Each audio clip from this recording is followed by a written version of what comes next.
आशा करता हूं आप सब बहुत अच्छे होंगे। मेरा नाम है सिद्धांत अग्निहोत्री, स्टडी आईक्यू पे आपका बहुत बहुत स्वागत है।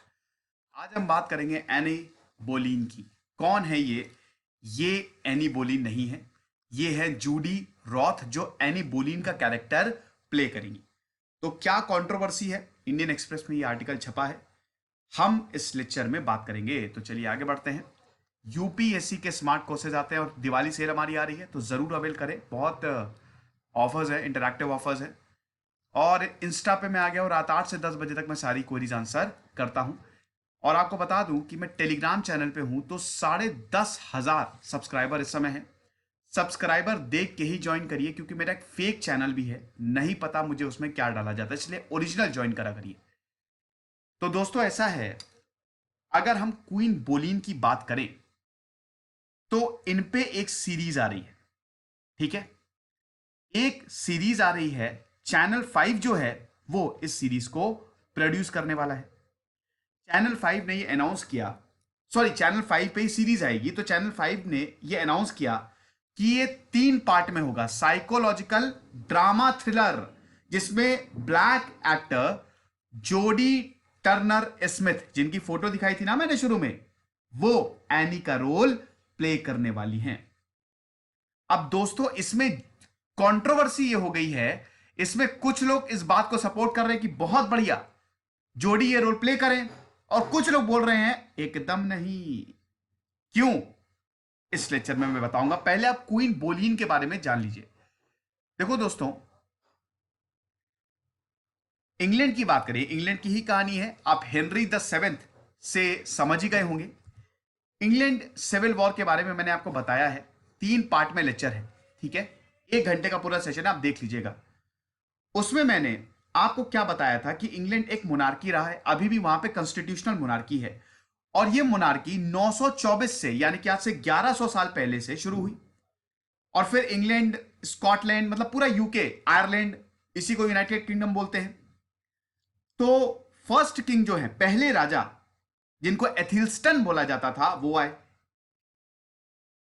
ये कंटिन्यू होता रहा। उसके बाद डैनिश किंग्स आए, फिर वेसेक्स आए, नॉर्मन्स आए, देन एंग्विन्स आए। ये पूरी, ये हम देखते हैं कि डायनेस्टी चलती आ रही है। फिर लैंकास्ट्रियंस आए, फिर यॉर्किस्ट आए, और देन ट्यूडर्स आए। ट्यूडर्स और स्टुअर्ट्स, स्टुअर्ट्स के समय में सबसे बड़ी दिक्कत रही थी, क्योंकि 1603 में जब स्टुअर्ट आए थे, तभी इंग्लैंड में सिविल वॉर हुआ था। 1648 से लेकर 1660 तक चला था ना, ओलिवर क्रॉमवेल। देखिएगा, वो पूरा मेरा लेक्चर है। वॉर्स ऑफ 3 किंगडम्स भी बोला जाता है, भयानक। वहां से ही तो कॉन्स्टिट्यूशनल मोनार्की का जन्म हुआ। आज मॉडर्न डेमोक्रेसी एक तरीके से इंग्लैंड से ही निकली है। देखिएगा वो लेक्चर आप। तो ट्यूडर्स आए वहां पे। ट्यूडर्स के सबसे पहले हेनरी द सेवेंथ आए। ये 1485 से 1509 तक थे। देन आपके हेनरी द एट्थ आए, एक ऐसे राजा जिनको मतलब थोड़े से ये रंगीन मिजाज के थे। 1509 से लेकर 1547 तक ये ट्यूडर किंग ऑफ इंग्लैंड थे, 16th सेंचुरी, मतलब 1509 से 1547 तक। अब इनकी बीवी थी एना बोलीन, मार दिया था। हेनरी द सेवेंथ फेमस थे अपनी बीवियों को मारने के लिए। इनकी बीवियों को, इनके बीवियों का सर कलम कर दिया जाता था। एक से मन भर गया, दूसरी लाओ, ऐसा था इनका। तो इनकी जो रानी थी एनी बोलीन, गिल्टी थी incest, adultery and high treason.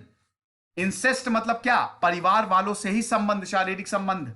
Adultery, ऐसे कामों में इन्वॉल्व होना जो कि गलत है, ऐसे सेक्सुअल एक्ट्स में इन्वॉल्व होना जो कि गलत है।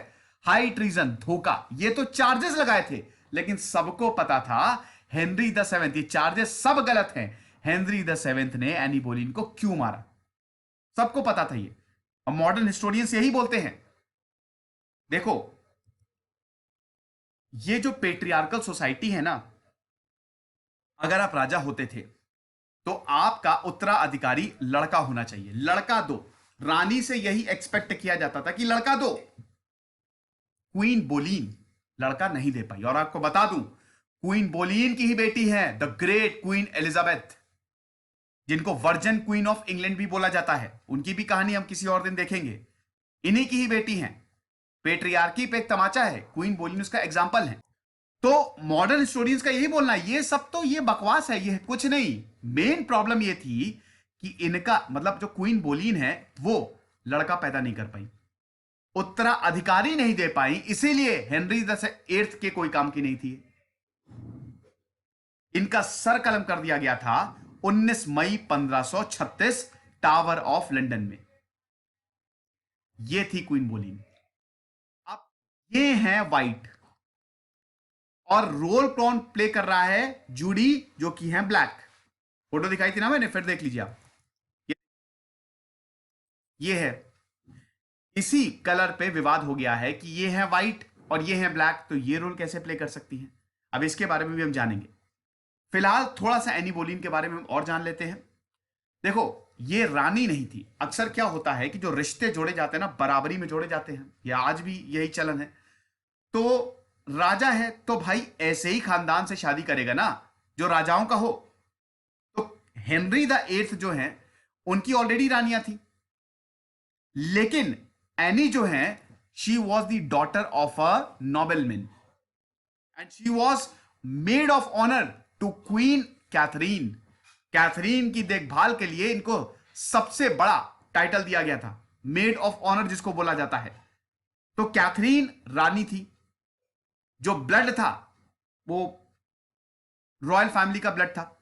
लेकिन क्वीन एनी जो थी, क्वीन नहीं, अभी तो एनी है ये, उनमें ऐसा कुछ नहीं था। लेकिन ये इतनी ज्यादा खूबसूरत थी कि हेनरी द एट्थ लट्टू हो गए इन पे। अब हेनरी द एट्थ चाहते थे बिना शादी के रहें, सब कुछ करे, बस शादी ना करे और किसी को पता ना चले। राजा को ऐसे शौक होते हैं, आपको पता ही है। लेकिन एनी बोली ने बोला बिल्कुल भी नहीं। और ये ऑफर ऐसा है कि ज्यादातर औरतें ठुकराती नहीं थी उस समय। चलो राजा कम से कम शादी तो नहीं कर पाएगा, लेकिन इतना ही सम्मान दे रहा है, बहुत बड़ी बात है, पैसे भी बहुत। लेकिन इन्होंने सीधा मना कर दिया, अगर आपको ये करना है तो मुझसे पहले शादी करो, शादी करो, मुझे अपनी बीवी बनाओ।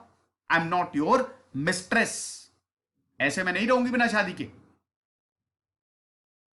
अब हेनरी द सेवेंथ ने जैसे ही पावरफुल चर्च, आपको पता है ना इंग्लैंड में प्रोटेस्टेनिज्म था, क्रिश्चियनिटी दो में डिवाइड थी, एक थी कैथोलिक्स, फ्रांस हो गया, स्पेन हो गया, सब कैथोलिक थे। इंग्लैंड ऐसा था जहां पे प्रोटेस्टेनिज्म था, ठीक है, यहां पे ये प्रोटेस्टेंट नेशन था। तो इंग्लैंड में जो कैथोलिक्स होते थे, अब कुछ लोग ऐसे होते थे, कुछ इंटेलेक्चुअल्स ऐसे होते थे जो कैथोलिक्स को अपोज, उनकी कुछ प्रथाएं ऐसी होती थी जो सही नहीं थी। अब ये इन लोगों के लिए खतरा मंडराता था, क्योंकि उस समय क्या होता था कि अगर आप धर्म के खिलाफ कुछ बोल दिया, क्रिश्चियनिटी के खिलाफ बोल दिया, ऑटो डाफे पे मेरा लेक्चर देखिएगा, ठीक है, इंक्विजिशंस, आपको सरेआम मारा जाता था। तो सब इंग्लैंड चले जाते थे भाई। इंग्लैंड से बड़े बड़े जितने भी स्कॉलर, मॉन्टेस्क्यू कह रहा हूं, रूसो हो गए और वोल्टायर, ये सब मैं आपको बताता हूं कि जितने भी बड़े स्कॉलर थे ना, वो इंग्लैंड ही भागते थे, क्योंकि उनको पता था कि अगर फ्रांस में रहेंगे और कैथोलिज्म के खिलाफ बोल रहे हैं, खिलाफ मतलब कुछ बुरी प्रथाओं के खिलाफ बोल रहे हैं, तो यहां तो हमको छोड़ा नहीं जाएगा। तो ऐसा था। तो हेनरी द एट्थ ने जैसे ही पावरफुल चर्च को टेक ओवर किया, उन्होंने इनकी जो ऑलरेडी बीवी थी, शादीशुदा थे, कैथरीन से खत्म कर दिए सारे रिश्ते। अब बहुत ज्यादा प्यार करते थे एनी से, ये एनी से शादी कर ली इन्होंने। पहले तो सीक्रेटली शादी की, और उसके बाद lavish ceremony. Game of thrones आपने देखा होगा, इस तरीके के सीन्स याद आ रहे हैं ना। अब देखो, लोगों ने मानने से इनकार कर दिया, बाढ़ में जाओ, हम नहीं मानते। क्यों? रानी नहीं थी ना, ये रॉयल ब्लड नहीं था, she was not the traditional queen. भाई कैथरीन में रॉयल ब्लड था, वो डिवोट क्वीन थी, कैथरीन के आगे एनी बोली नहीं। तो कभी भी लोगों ने इनको एक्सेप्ट किया ही नहीं। फिर ये बहुत ज्यादा फैशनेबल थी। फ्रेंच कोर्ट के स्टाइल को, आप फ्रेंच भैया, कैथोलिक फ्रांस और इंग्लैंड में तो भयानक दुश्मनी है। कितने टाइम तक भारत में भी अगर आप देखो तो एक तरफ फ्रेंच ईस्ट इंडिया कंपनी थी, एक तरफ इंग्लिश ईस्ट इंडिया कंपनी थी, दोनों आपस में भिड़े रहते थे। फ्रांस और इंग्लैंड में तो एकदम कट्टर कंपटीशन था, और धर्म भी अलग, धर्म अलग मतलब सेक्ट अलग। फ्रांस पूरा कैथोलिक, और इधर इंग्लैंड प्रोटेस्टेंट। तो फ्रेंच कोर्ट के स्टाइल को फॉलो करती थी, और लोगों का मूड खराब हो गया कि इंग्लैंड में रह के तुम फ्रांस, हमारे दुश्मन के स्टाइल को फॉलो करते हो, अभी रुको बताते हैं। तो इसीलिए ये जो खुशी थी, ये बहुत ज्यादा दिनों तक टिक ही नहीं पाई, क्योंकि हेनरी द एट्थ है ना, वो इधर उधर भागते रहते थे। आज ये कल वो, पहले कैथरीन, फिर एनी, और उसके बाद दूसरी लड़कियां, दूसरी औरतें। उसके बाद एनी के बेटा भी नहीं हो रहा था। बेटियों की कोई जरूरत नहीं होती थी उस समय, बेटियां तो चली जाएंगी, बेटे ही तो उत्तराधिकारी होंगे, किंगडम को संभालेंगे।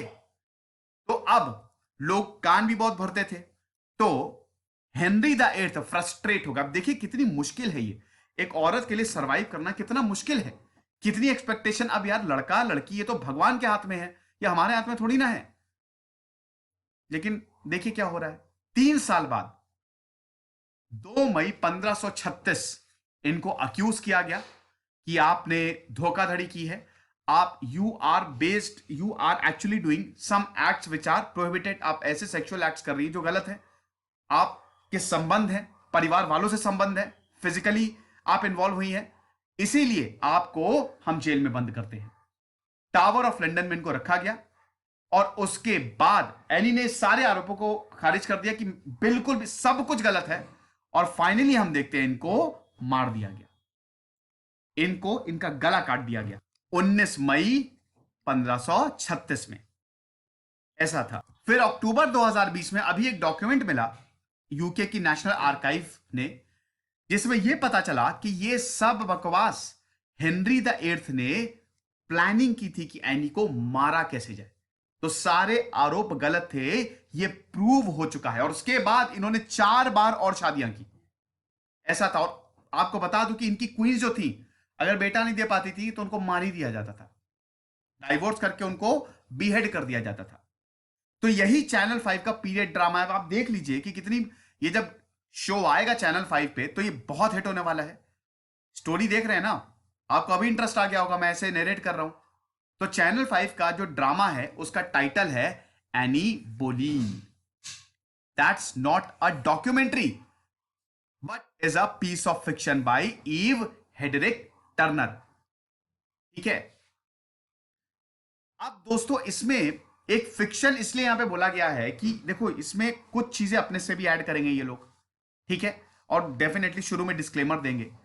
यहां पे स्टोरी यही है, जो पेट्रियार्कल सोसाइटी है उसको खत्म करने की बात कहेंगे यहां पे, कि जो वुमेन है that is equal to man. और ये जो प्लॉट है, ये जो शो होगा, आखिरी महीने बोलीन के कैसे थे, किस तरीके से एलिजाबेथ, क्वीन एलिजाबेथ, भैया क्वीन एलिजाबेथ वन, जिनको वर्जन डॉटर ऑफ इंग्लैंड बोला जाता है, वर्जन क्वीन ऑफ इंग्लैंड, क्या शानदार स्टोरी है इनकी। क्वीन एलिजाबेथ जो इनकी बेटी थी, उनकी लाइफ को बचाने के लिए बोलीन स्ट्रगल करती हैं। इनकी बेटी भी थी ना, बेटा हो नहीं रहा था, तो अपनी बेटी को बचाने के लिए एनी बोलीन ने एड़ी चोटी एक कर दी ताकि इसको एक फ्यूचर मिल सके। तो इस सीरीज को डायरेक्ट किया जाएगा लिंडसे मिलर। फिर को स्टार आप देख ही सकते हैं, अमेंडा बर्टन, पापा एसिड्यू, थैलिसा टेक्सरी, बैरी वॉर्ड और जेमल वेस्टमैन, ये होंगे। एनी बोलीन का जो रोल प्ले करेंगी वो है जूडी, मैंने आपको बताया था। तो अब यही हो रहा है कि भाई देखो एनी जो है वो वाइट थी, लेकिन वाइट पर्सन को पिक नहीं किया गया और ब्लैक पर्सन को पिक किया गया है, तो it would be classed as white washing. तो ऐसा है, ये यूजर्स बोल रहे हैं। तो यूजर्स डिवाइड है, एक तरीके से ये कलर की लड़ाई बन गई है। जो शो है इसमें तो बेसिकली हिस्ट्री को गलत तरीके से दिखाया जा रहा है, मतलब कलर अलग। और अब जो लोग देखेंगे उनको लगेगा कि एनी वाइट का, एनी बोलीन का, वाइट बोल रहा हूं, एनी बोलीन का जो कलर है वो अलग था। इसीलिए यह बोला जा रहा है कि आप हिस्ट्री से ही छेड़छाड़ कर रहे हैं। जहां पे एनी बोलीन वाइट थी वहां पे आप ब्लैक को कास्ट कर रहे हैं। अगर आपको ब्लैक से इतना प्यार है तो आप ब्लैक्स पे सीरीज बना दो। लेकिन यहां पे काउंटर आर्ग्यूमेंट यही दिया जाता है कि यही तो खासियत है ना, हम असली डेमोक्रेसी को दिखा रहे हैं। वो वाइट थी but we are choosing black because black lives matter. ये अच्छी बात है। तो ये लेक्चर था, ये कंट्रोवर्सी हो रही है, तो सोशल मीडिया पे लोग डिवाइड हो गए हैं। एक तरफ है जो इस सीरीज को सपोर्ट कर रहे हैं और एक तरफ जो इसको सपोर्ट नहीं कर रहे हैं। खुश रहिए, पढ़ते रहिए। जैसे सिद्धांत अग्निहोत्री साइनिंग ऑफ।